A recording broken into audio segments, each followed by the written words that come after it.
Ok, zdaj pa spet jaz malo dalj čeblam. Se pravi, zdaj ogromno enih stvari, no, ki smo se jih učili v Photoshopu delati, so nekako applicable na vse ostale aplikacije. No, to boste zelo hitro videli, ko boste začeli z drugimi aplikacijami delati, tudi potem v drugem letniku, ko boste imeli recimo videoprodukcijo, so potem neke vsebine zelo enake, ne, zato ker se Adobe zelo trudi, da bi vsaj v teh klasičnih aplikacijah pač poenotil ta uporabniški vmesnik, ne, tako da pač na neki točki, ko zakapiramo eno zadevščino, bomo potem lahko znanje premaknili na vse ostale, ne, tako da recimo zdajle, ko smo v Photoshopu delali Pen Tool, ne, identična zadevščina popolnoma enako se obnaša recimo zadeva v Illustratorju ali pa InDesignu, ne. Oziroma tudi v videoprodukciji, potem ko bomo recimo naredili, ali pa recimo koncepti teh barv, ne, ali pa kako, ne vem, neke objekte premikamo nad enega ali pa pod drugega. Tako da, zdaj tistih nekaj ur, ki še imamo, mislim, da bom si izboril, da bomo imeli še malo več ur, če bo kdo za to, da bi imeli malo več ur, kar je ponovadi tako, ne, ampak mislim, raje vas naučim več, pa imamo mičken več, kakor da vas česa ne naučim. Tako da, zdaj recimo naslednja aplikacija, ki jo bomo malo bolj od blizu spoznali, je InDesign. Zdaj, koncept tega, kaj InDesign je v bistvu, da z nekimi že pripravljenimi vsebinami, ne, začnemo postavljati neko obliko, ne. Torej, v InDesignu, na primer, ne bomo pripravljali grafičnega materiala, ne bomo pripravljali logotipov, ne bomo pripravljali nekih slik, ne. Se pravi, v InDesign je tisti, kamor že pač čisto sfiniširane zadevščine zmečemo noter, ne. Tako da InDesign boste v bistvu uporabljali za praktično vsako malo bolj kompleksno zadevščino, ki bo šla v tisk večinoma, ne. Tako da od zloženk recimo do nekih katalogov, do recimo brošur, ki imajo več strani. Zdaj, dosti let recimo Illustrator ni podpiral več kot ene same strani, ne. Tako da je bilo pač recimo, če si hotel narediti ne vem, dvostransko vizitko, ne, si mogel v Illustratorju 2 fajla imeti, ne. Tle pač je to 1000krat lažje, oziroma pač seveda, ne, zadevščina je pripravljena in tudi deluje za izredno kompleksne stvari, ne. Mislim, noter smo delali že neke 100-stranske knjige, s tem, da, ne, ima zadevščina praktično vse funkcionalnosti nekega word procesorja, ne, se pravi vse tisto, kar lahko recimo v Wordu naredimo, da, ne vem, nam zgenerirajo neke bibliografije, da nam zgenerira neke table of contents, vse to je v Illustratorju možno, če bomo le imeli dovolj časa, da vas te stvari naučim. Tako da dajmo odpreti zdaj InDesign, da malenkost spoznamo tale uporabniški vmesnik.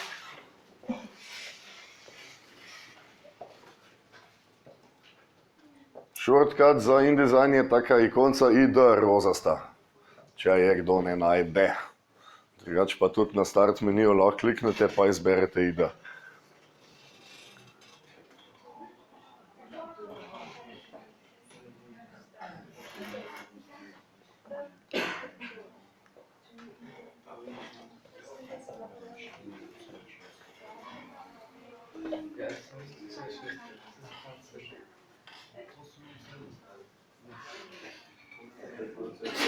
Na zdravje.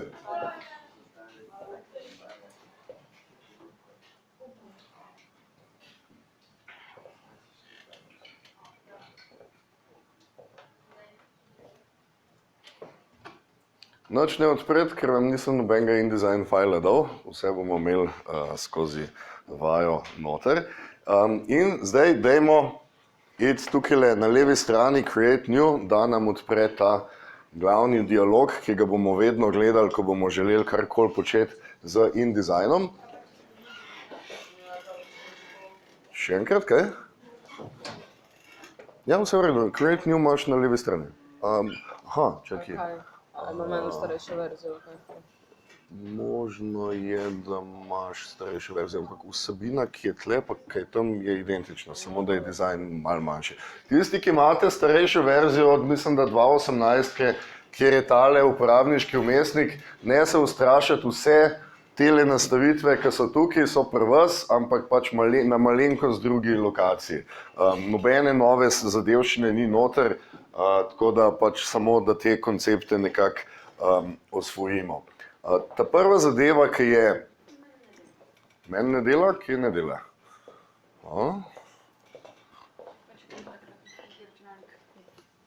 Okay. Domašnji...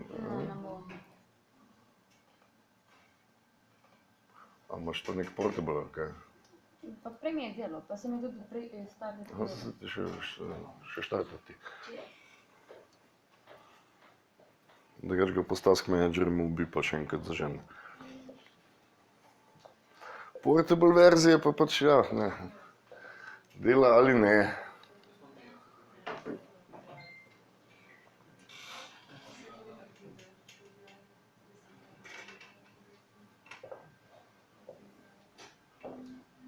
Ok, se pravi še enkrat, ne.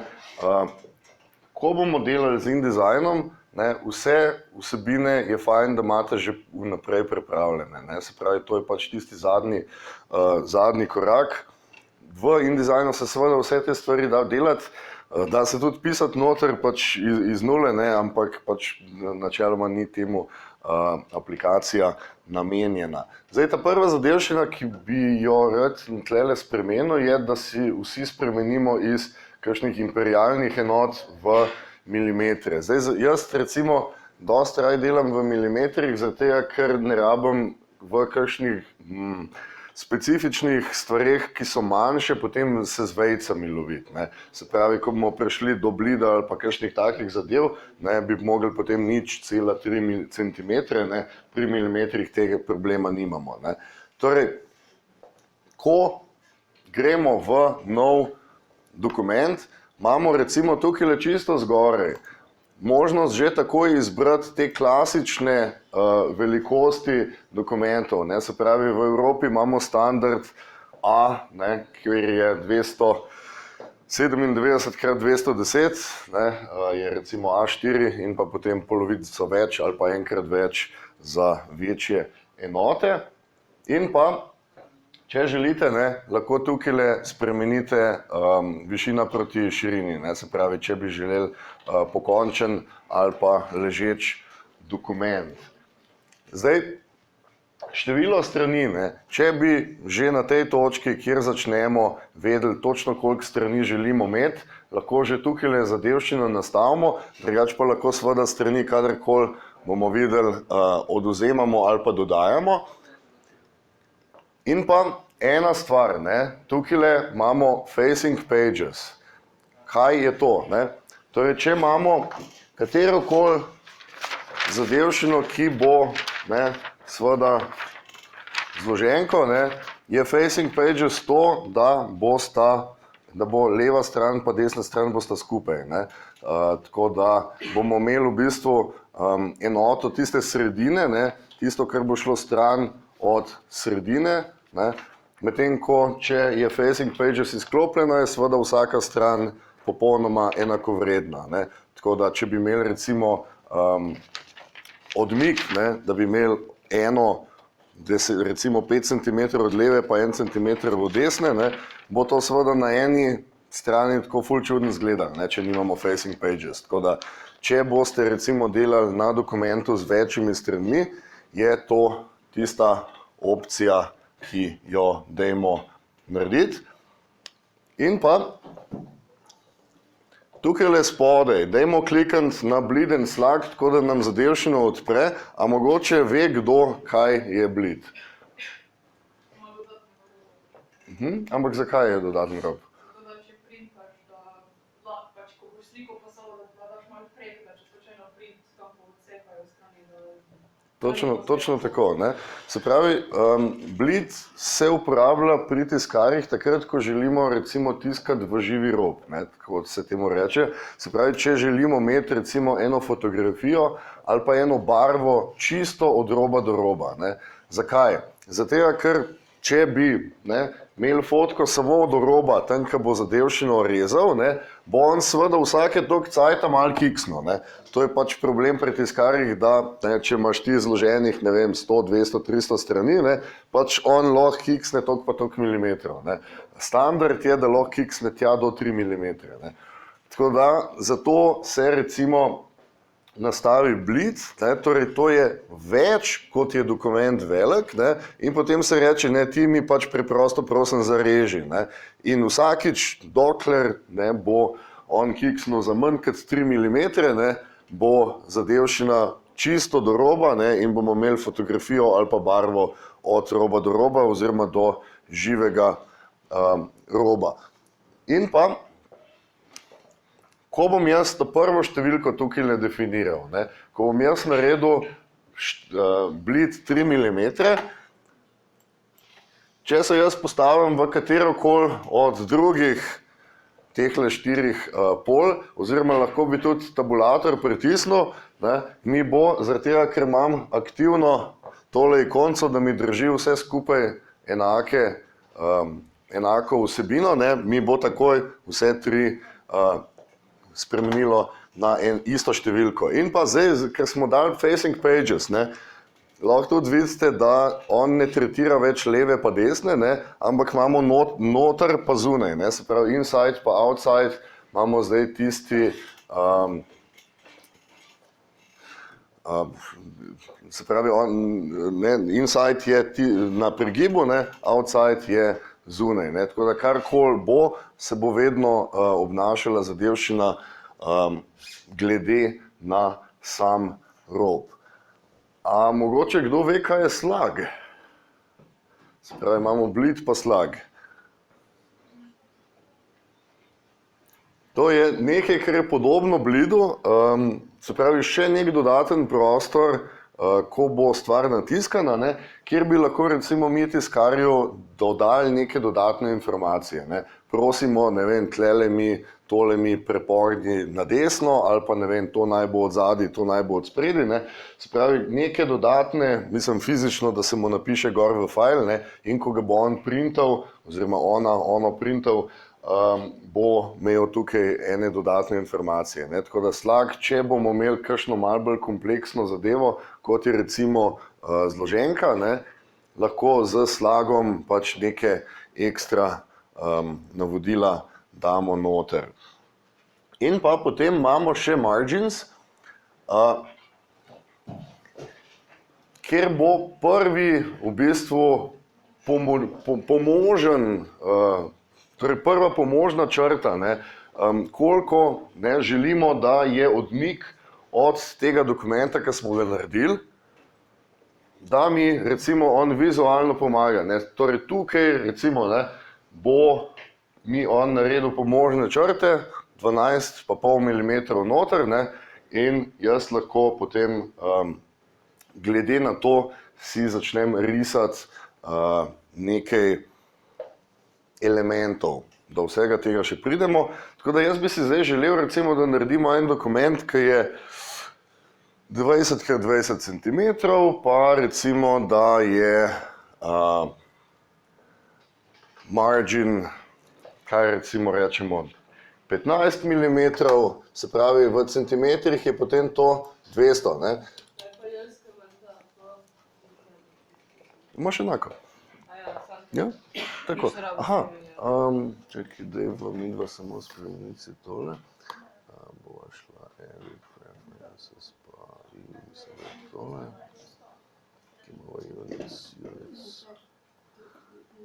Tle milimetri nastavljam. Se pravi, zdaj, ko gremo na njo, bi mogel milimetri, ne? Fuck off.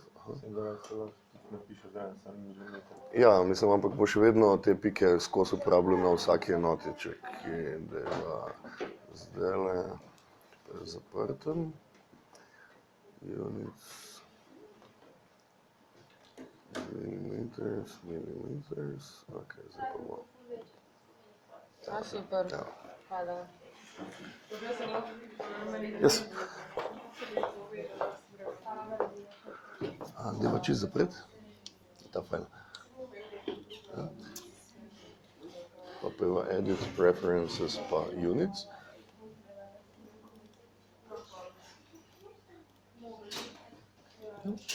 Pa tlele spajka spremenila v milimetre, ta horizontal pa vertikal. Ja. Ja, pa še prišlo v vertikal, ja?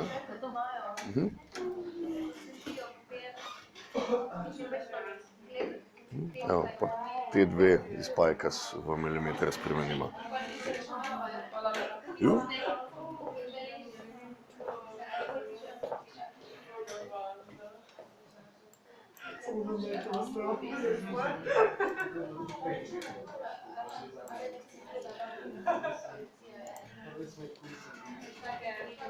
Ok, se pravi za margins hočem, da je 15 mm, za bleed hočem, da je 3 mm, hočem, da je facing pages, pa dajmo narediti 10 strani.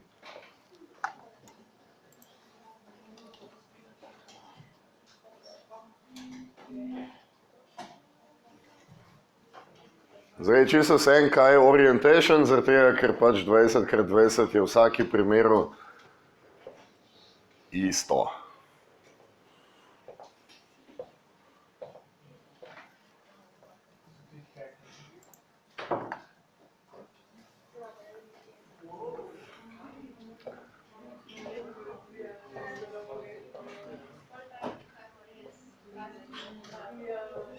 Ok, zdaj pa, glede na to, da verjetno nimamo vsi istega uporabniškega vmesnika, dajmo si to samo resetirati in sicer pejmo v Window, Workspace in pa klikam tlele na Advanced. Torej Window, Workspace pa Advanced, tako da nam resetira na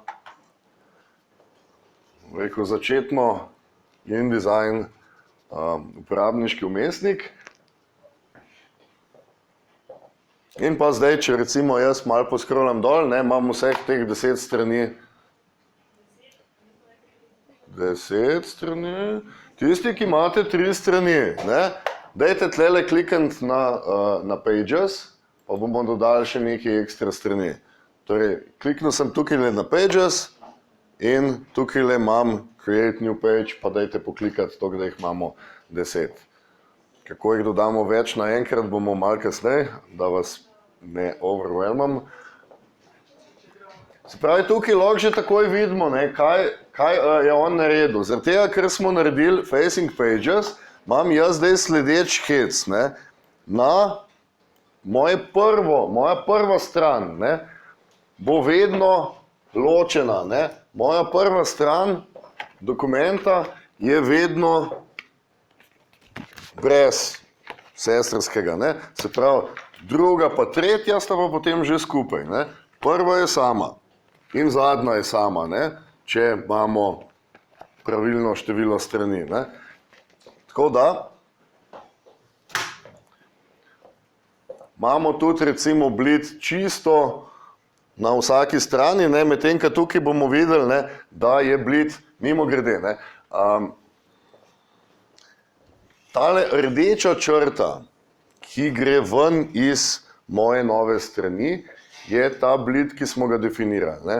Torej vse, kar gre ven iz tega papirja in do tele rdeče črte, bo, če bo vse po sreči, porezano. Tako da bi lahko recimo fotografijo do sem namestili in potem čak bo zadevščina šla v živi rob.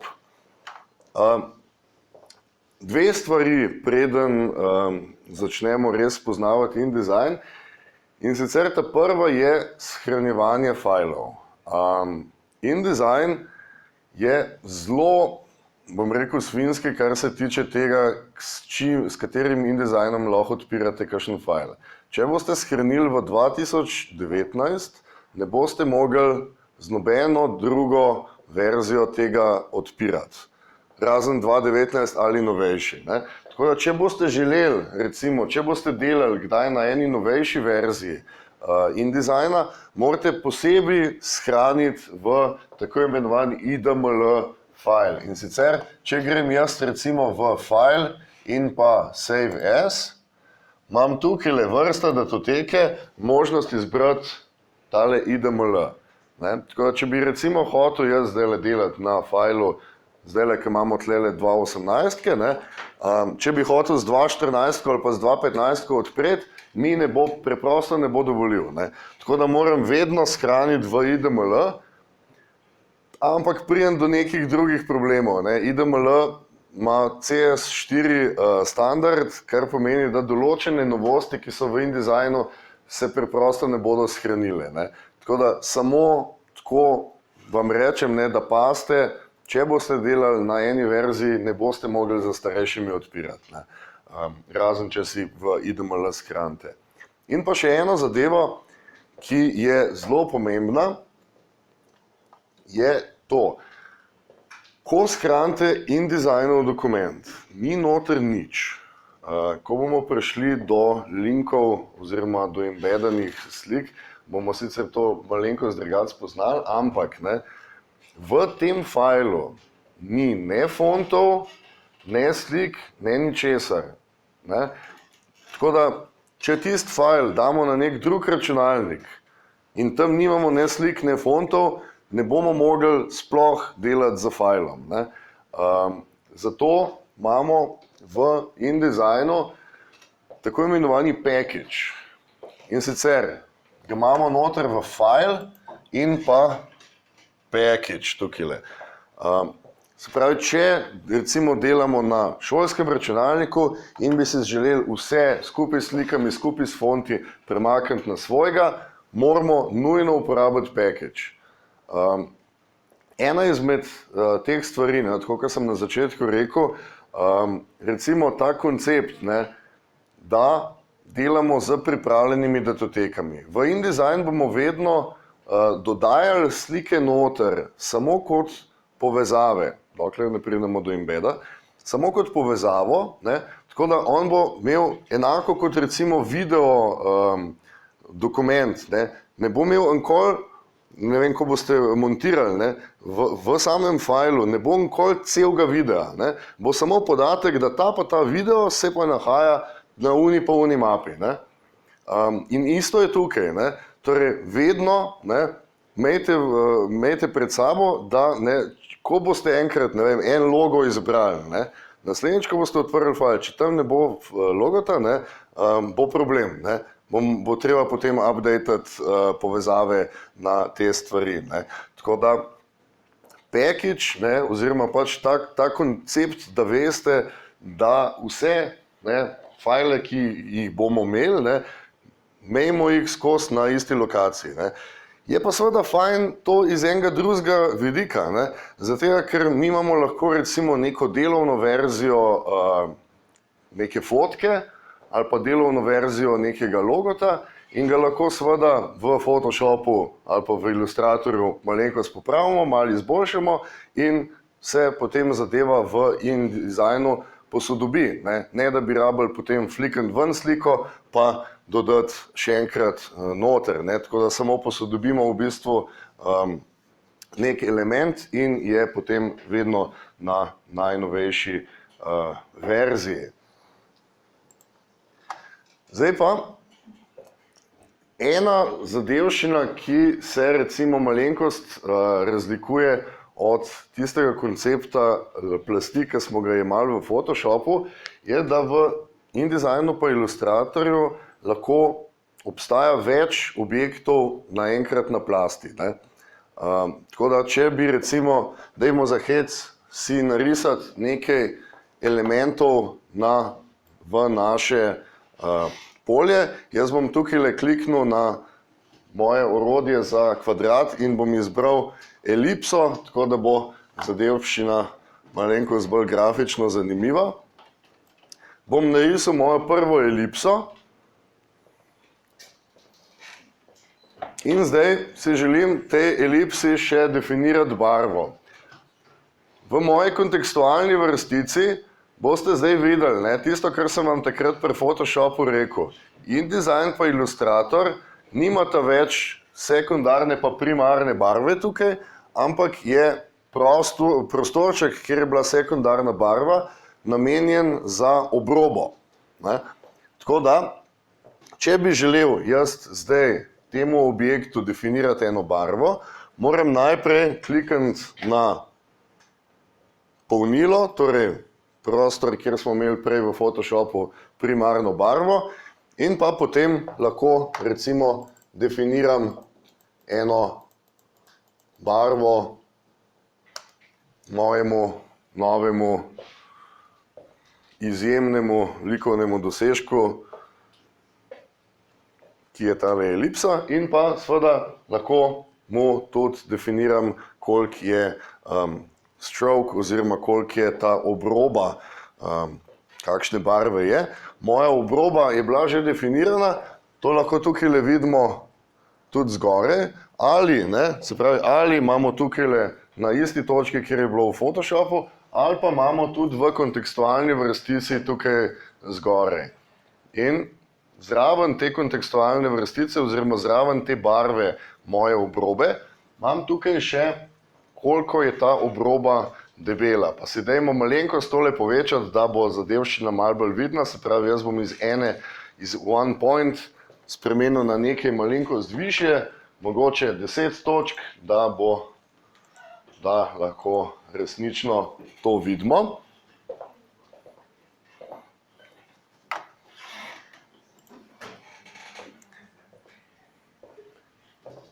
In zdaj se bom vrnil v moje orodje za selekcijo.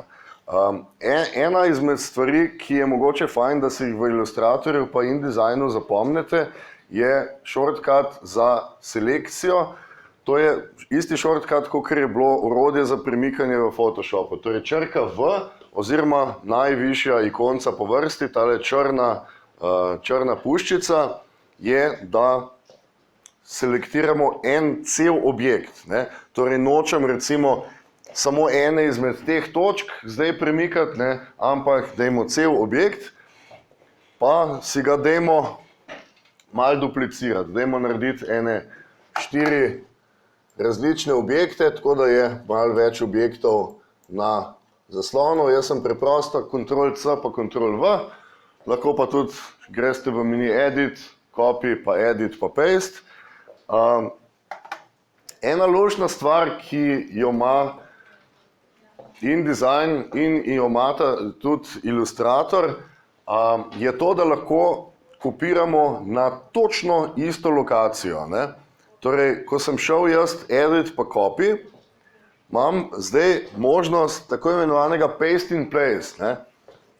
Če grem Edit pa Paste in Place, mi bo na popolnoma identično lokacijo, iz katere je bil element kopiran, prelepo še enega. Ne?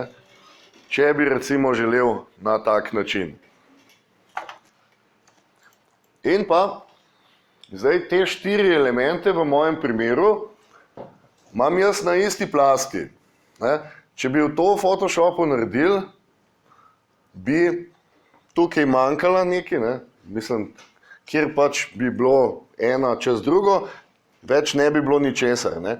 Medtem, ko tukaj tega problema nimam, te elementi so pač živi in jaz jih lahko razporejam glede na mojo željo po dokumentu. Lahko si jih pa seveda približam ali oddaljujem. Ne?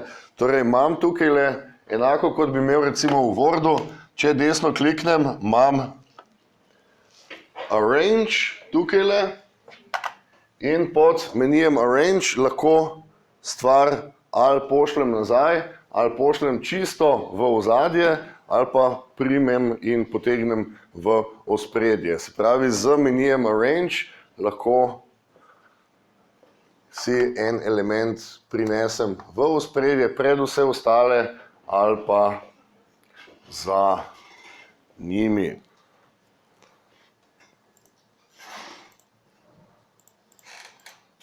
In pa mimogrede, če gremo zdaj tukaj na Layers panel, ki ga bomo spoznali malenkost kasneje sicer, Jaz sem kliknil na Layers panel in pa tukaj zraven moje ene in edine plasti sem kliknil na tole puščico, da se mi je odprl spisek teh elementov v mojem layerju in tukaj bi jaz lahko naredil isto, kot imam v Photoshopu, ne? Da primem in potegnem enega izmed teh objektov in ga takoj premaknem pred ali nad ostale. Torej, enako kot smo imeli v Photoshopu, lahko primem in potegnem zadevščino pred ali nad druge.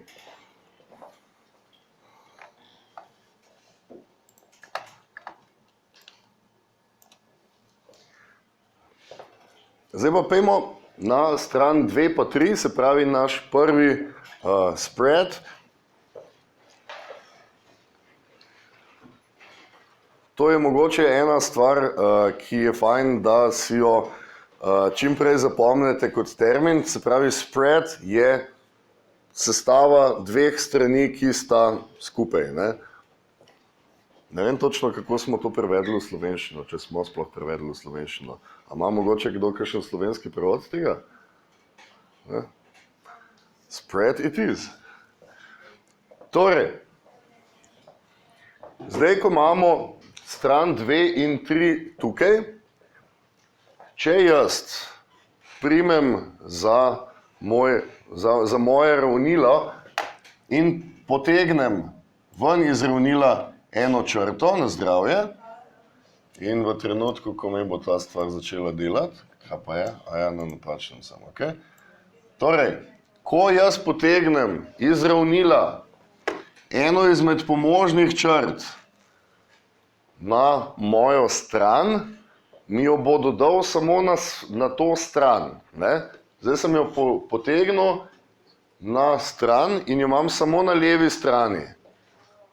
Če to isto naredim in potegnem v prazen prostor, levo ali desno od tega spreada, mi bo guideline dodal čez obe strani.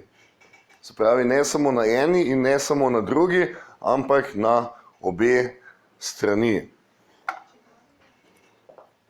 In pa mimogrede, te pomožne črte, te guidelini, če jih jaz označam, če kliknem na enega ali na drugega, imam tukaj v kontekstualni vrstici možnost točno napisati, koliko želim, na kateri višini želim, da ga imam.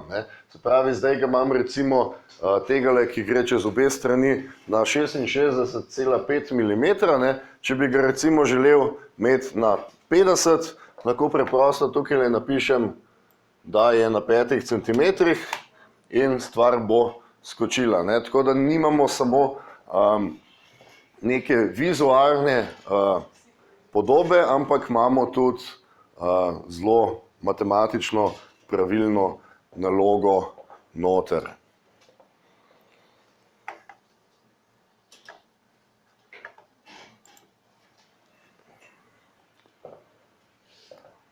Pa dajmo malo odpreti naš Pages panel, kjer lahko vidimo naših 10 strani, s tem, da vidimo tudi, da je prva in zadnja stran sta samostojne, sami, in takrat, ko jih bomo recimo natiskali, bosta potem oni dve združeni post festum, ampak samo toliko, da imamo nekako logično tisto, kar je prva in tisto, kar je zadnja stran tudi v dokumentu, takrat, ko delamo. Ena izmed pomembnih stvari, ki jih je fajn recimo, da znate, je to, da takrat, ko imamo recimo facing pages, je razlika, ali izberem jaz recimo eno stran, ali pa, če kliknem tukaj recimo na 4 do 5, mi bo izbralo obe strani. Torej, lahko delam ali na posamezni strani, ali pa na obeh straneh skupaj, na celotnem spreadu. In enako kot smo imeli v recimo layerih, lahko tukaj jaz preprosto primem eno stran oziroma en spread in ga repozicioniram nekam drugam. Jaz bom recimo si čist za hec na tele 4 pa 5 narisal 2 krogca, tako da vidite, katera stvar to je. Torej, zdaj imam na strani 4 in 5 eno vsebino in jaz lahko primem na 4 in 5 in jo recimo dam med 8 in 9 in 10, ne, in zadeva se bo avtomatsko repozicionirala. Ne. Lahko bi tudi prijel eno izmed teh strani in jih postavil nekam drugam. Ne. In on bo seveda vse skupaj zamaknil. Ne. Jaz sem zdaj to stran pomaknil sem in vse strani se zamaknejo, tako da imamo seveda kontrolo nad tem, katera stran je v kakšnem zaporedju. Kakšno vprašanje do te točke? Ja, mi moramo iti, ja, ker pivo se bo skladilo, gremo.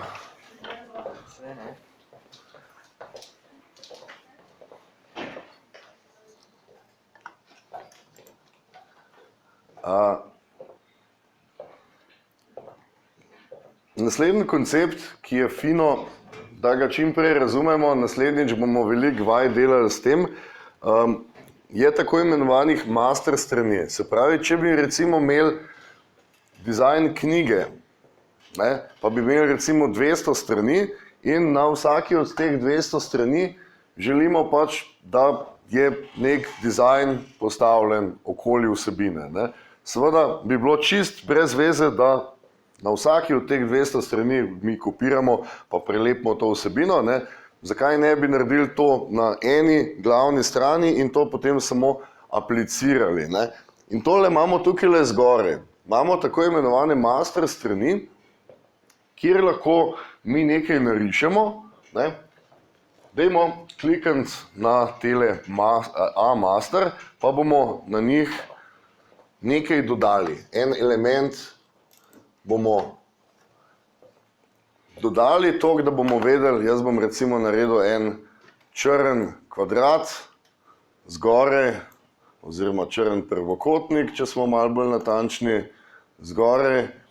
In v trenutku, ne, tudi ne rabim se vrniti na eno izmed tehle strani, lahko tukaj le vidimo na slikci, ne, da katerakoli od teh strani ima apliciran ta master page, ne, ta dizajn, ima ta dizajn takoj že gor. Ne.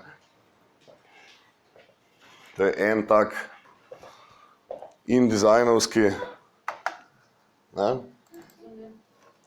Torej, takoj, ko imamo nekaj v master pageu, je stvar na... Ja? Ojoj. Ker bi na eno izmed teh strani dvakrat klikam, pik. Ne, se samo... Ok. Pa zdaj daš tle nekaj. Evo, zdaj pa.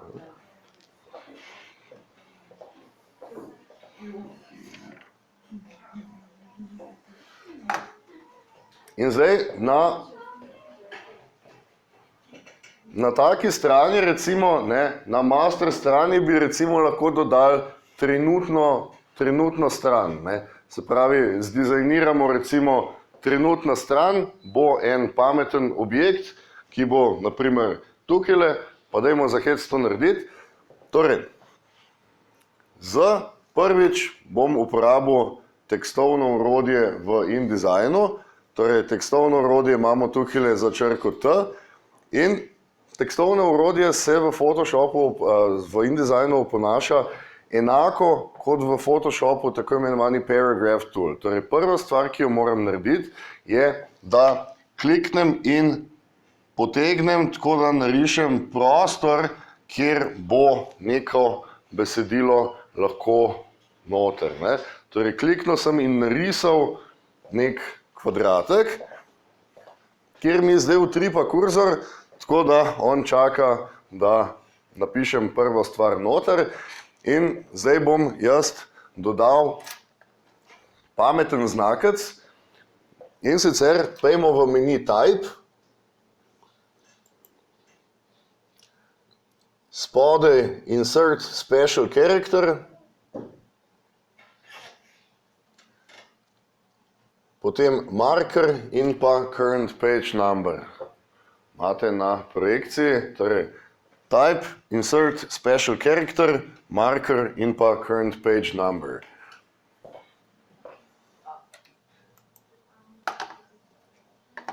Ups, jaz sem to naredil.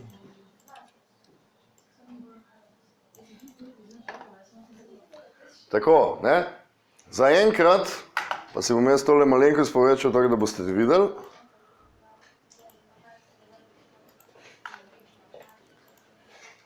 Zaenkrat imam samo črko A, ne? Ampak, ko se jaz vrnem recimo na stran 6, imam zdaj 6, ne? In če grem poskrolati dol na stran 8, bi morala stran 8 tudi imeti pravilno številko, stran 4, stran 2, ne? Torej imamo neke pametne elemente, s katerimi lahko v InDesignu delamo, ne? Torej pač zdizajniramo neko vsebino, ki bo aplicirana na vsako stran in ta vsebina se potem obnaša po svoje. Zdaj pa pojdimo na eno prazno stran, kjer nimamo zaenkrat še ničesar. In pojdimo svojo prvo sliko dodati noter. Se pravi, pojdimo v meni File in pa dajmo Place. Torej File in pa Place.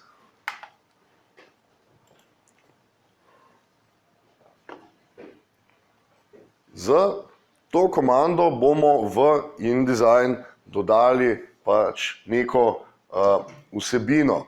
Torej File pa Place in dajmo izbrati eno izmed tistih slikic, ki smo jih skopirali v mapo VK06.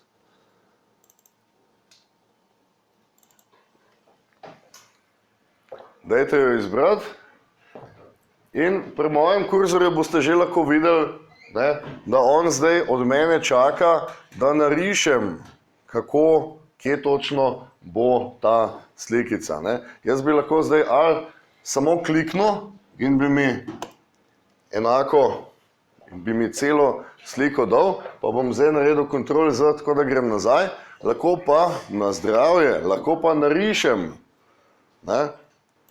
In v trenutku, ko spustim, bo točno taka, tako velika, kot sem si jo jaz zaželel. Ena izmed stvari, ki je izredno pomembna v InDesignu, je, da imamo tukaj zdaj dve stvari. Vsakeč, ko bomo imeli sliko ali pa kakšen drug element noter v InDesignu, imamo dve stvari, s katerimi bomo delali. Eno je okvir, eno je pa vsebina. Ne? Ta prvič, ko jaz recimo izberem zdaj to zadevščino, imam izbran okvir. Ne? In če bi jaz zdaj želel recimo pomanjšati to sliko, ne? Kaj se bo začelo dogajati? Tako, ne? Zato, ker v bistvu vsebina, ki je v tem okvirju, ne, je še vedno nespremenjena, ne? Jaz v bistvu samo ta okvir definiram na tej moji strani. Ne? In če grem recimo ven, več kot je slika, ne, imam okvir, ki gre čez, ampak tukaj pač ničesar ni. Ne?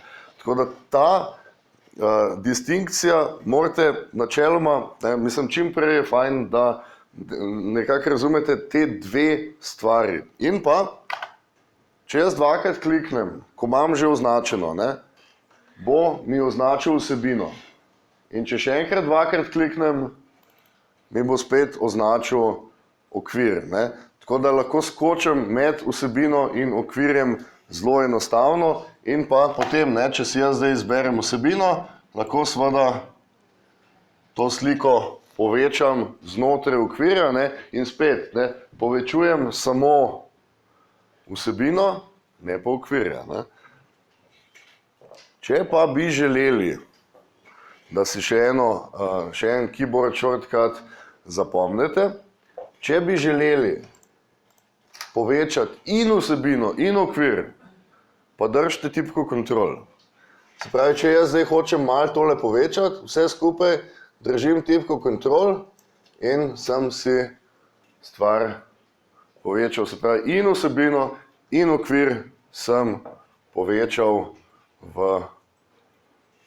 na tej moji strani.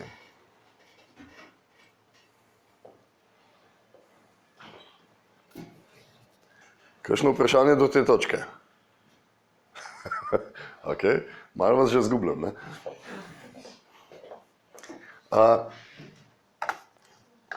Zdaj pa imamo še en način, kako postavljamo vsebino v naš dokument. In sicer, da najprej narišemo okvir in potem damo vsebino noter. Zdaj večinoma, ko bomo delali z Photoshopom, z InDesignom, zdaj malo se bom motil, je to, da si v bistvu zdizajniramo nek grid layout, ki ga imamo in potem šele noter zmečemo vsebino. In če jaz izberem ali tisto orodje, ki sem ga imel prej, lahko imam pa eno višje, se pravi tale kvadratek, ki je prečrtan, je v bistvu namenjen temu, da gre nekaj noter. To je pač v InDesignu, bom rekel, ikonca za pač tle nekaj fali. Tle bo šlo nekaj not, tle bom dal nekaj noter. Karkoli že, ali bom dal tekst, ali bom dal slikco. Se pravi, ko jaz narišem enako kot prej, samo da je stvar prekrižana, prečrtana in lahko nekaj dodam noter. In zdaj, dokler je zadeva označena, kako vem, da je označena? Zato, ker je 8 kontrolnih točk čez njo. Grem lahko v File in pa Place in izberem eno izmed drugih slikic in on jo bo direktno mi noter dodal. Se pravi, v tisti okvir, ki sem ga narisal, mi je dodal sicer izredno preveliko sliko.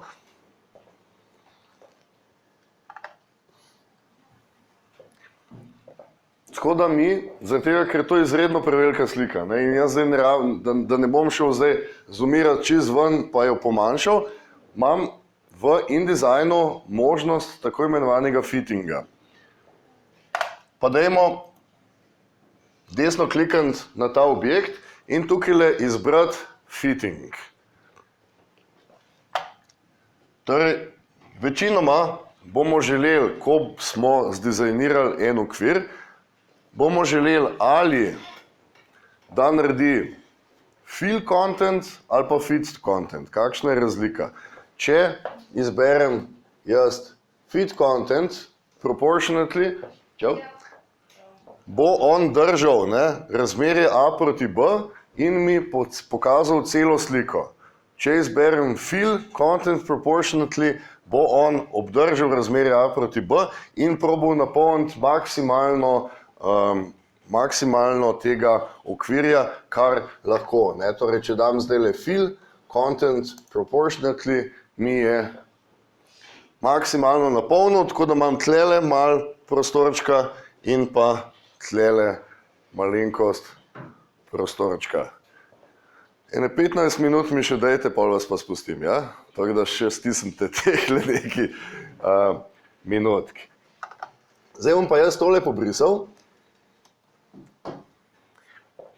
In zdaj, če bi jaz recimo želel na tej strani postaviti 9 enako velikih kvadratov za 9 slik, bi seveda na neko zelo težko metodo seveda lahko naredil enega, pa potem skopiral, pa premaknil, pa ne vem kaj.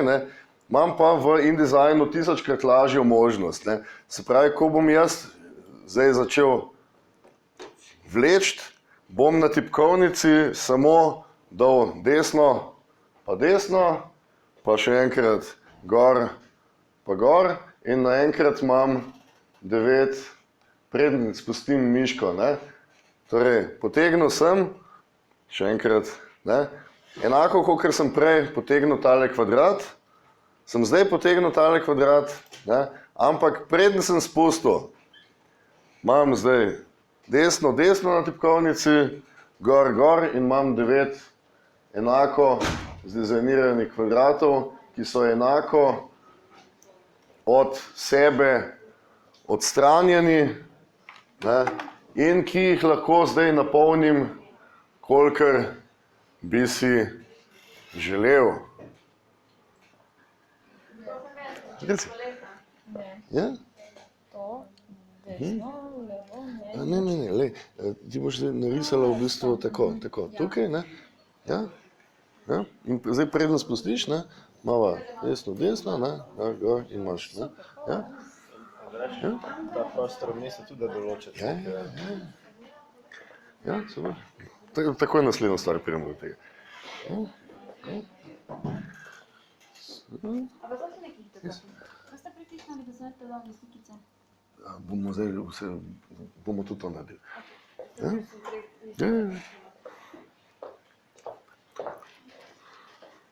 Zdaj pa preden gremo še enkrat slike noter dodajati, dajmo eno zelo zanimivo zadevščino spoznati, in sicer tukajle, četrta ikonca po vrsti, je tako imenovani Gap Tool. To je četrta ikonca po vrsti, Gap Tool, ki ima specifično nalogo, da recimo zdaj, ko sem si postavil tale dizajn iz 9 kvadratov, ne, lahko jaz nekam vmes kliknem, ne, takoj boste videli, da se mi je recimo označil ta cel prostor, ne, in jaz ga lahko primem in potegnem, nekaj mi ni pravilno, ne, bi lahko recimo kliknil in potegnil in premaknil tale dizajn, tako da imam recimo na neki točki dosti večje, nekje dosti manjše, in pa še 2 modifierja imam, ne. Če z kontrolom to naredim, bom povečal ali pa pomanjšal razmak med njimi. Torej držim kontrol in povečujem ali pa pomanjšujem razmak, in pa če držim shift, lahko premaknem samo enega, ne. Se pravi, prej sem jih premikal več skupaj, zdaj premikam samo enega samega. Torej Gap Tool, zelo hiter način, kako recimo naredimo eno dinamično kompozicijo iz, ne, zelo statičnih oziroma zelo stabilnih elementov, ne. In dajmo zdaj za hec napolniti teh 9 kvadratov z temi 9 slikami. Torej, spet, tle je zdaj malenkost pomembno, ne. V InDesignu je fajn, da se skozi vračate nazaj na to orodje za selekcijo, ne. Zato, ker drugače boste težko označevali objekte, enako v Illustratorju, ne. Torej, moram vedno iti nazaj z črko V, ne, katerokoli drugo orodje, ne, z črko V grem nazaj in potem, ne, označim ta prvo in grem v File, Place in pa izberem eno izmed slikic.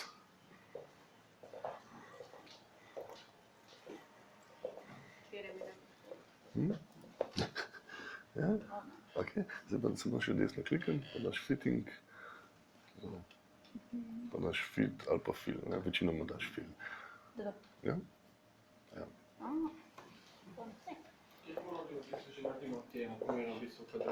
Kako? S katerim urodjem že naredimo te v bistvu? Imaš v bistvu tale, ne, to. In potem samo potegneš, ne, prostor, ki ga hočeš, zdaj pa na tipkovnici desno, če hočeš povečati število kvadratov na horizontalno, kar pritisni. Kjero desno? Desno. To? Ja. Aha, ok. Ne? In pa gor, če hočeš število vrstic. Ne? In potem v trenutku, ko spustiš, ti bo, ne, naredil pač vse te poink, ne. In jih imaš.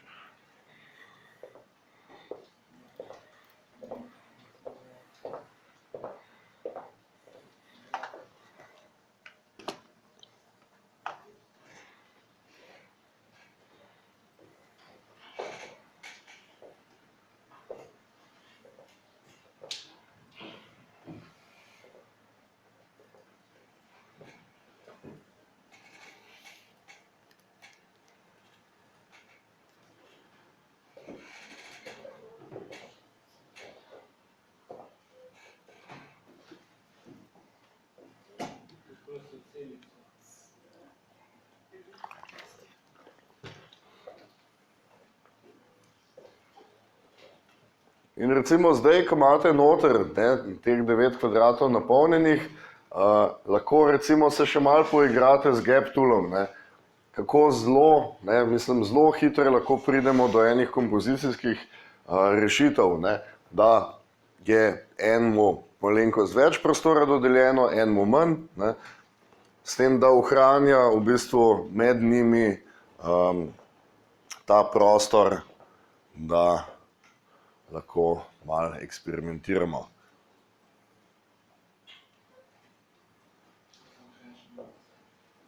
Kakšno vprašanje glede tega? No, pa lep vikend želim.